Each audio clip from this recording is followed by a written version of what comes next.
The BUILDS or the BSU ULIS, Information Literacy Development Solutions, is the library education program intended to enhance the students' competence in the 21st century skills, specifically on information literacy. This aims to improve the students' ability in understanding their information need, identification of information sources, retrieval, evaluation, and ethical use of information, serving as an intervention to the increasing misinformation and spread of fake news in the different information platforms. We welcome you to an information literacy video series brought to you by the BSU Library in cooperation with DevCom Action Media Radio Station with the students of College of Information Science, Department of Library and Information Science.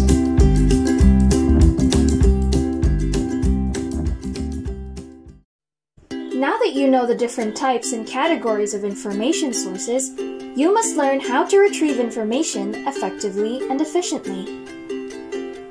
Effective and efficient information retrieval depends on the search strategies you employ. Depending on the keywords you enter on a search engine, you could either have good search results or bad search results. The difference between good and bad search results is that good results accurately and precisely match the information you need, while bad search results are bulky and containing materials irrelevant to your information need. So how do we retrieve information effectively and efficiently? One of the information retrieval techniques involves using shortened terms and search modifiers. This technique is called truncation.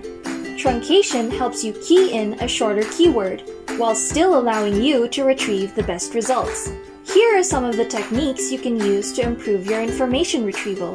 First, we have wildcard, which is the use of an asterisk or a question mark to represent one or more characters following a specified root word. For example, if you use an asterisk on the root word govern, you'd be given results containing governance, governed, governing, government, and governs.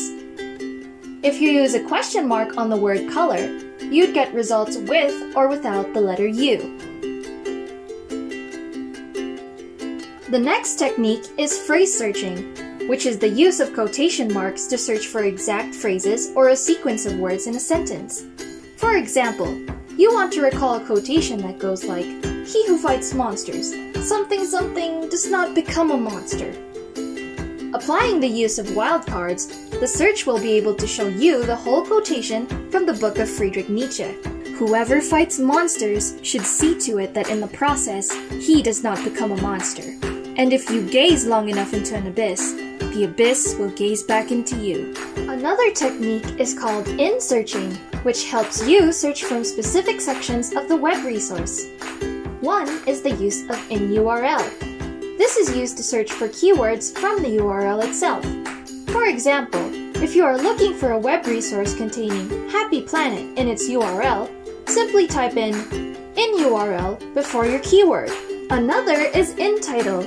This is used to search for keywords from the title. For example, you want to retrieve results with pulsed laser deposition in its title. Simply type in title before your keyword. Last is in text. This is used to search keywords anywhere from the body or text of the document.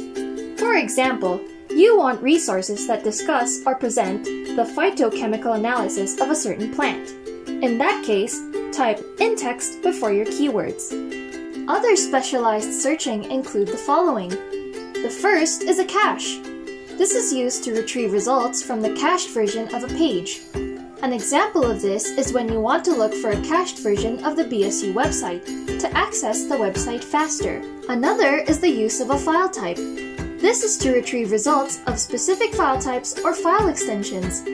An example of this is if you want PDF documents for information literacy. You can also use cite to retrieve results from a specific website. An example of this is when you want to get articles of teachers' competence from the eric.ed.gov database.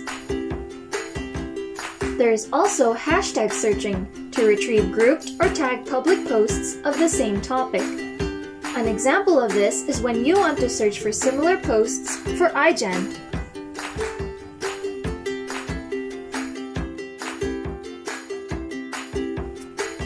You can also use the @ to retrieve results from social media or microblogging sites. An example of this is when you want to search for blogging updates of eLuminous on Twitter.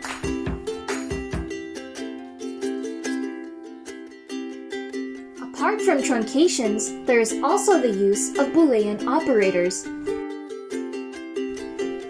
It is the use of a plus sign or the AND keyword to retrieve results with both of the keywords present.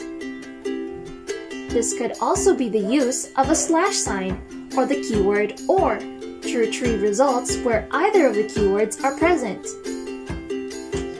There is also the dash sign or the NOT keyword to retrieve results where the first keyword is present, excluding those with the second keyword. Let's check these diagrams to help us picture how these operators work. If you search for the words sea and lion, the search will retrieve only the results containing the words sea and lion in it. If you search for the words butter or fly, the search will retrieve results where the word butter or fly are present. However, if you search for the word sword, not fish, the search will only retrieve results with the word sword in them and will disregard results that contain the word fish. We hope these techniques will help you improve in retrieving information. Happy searching!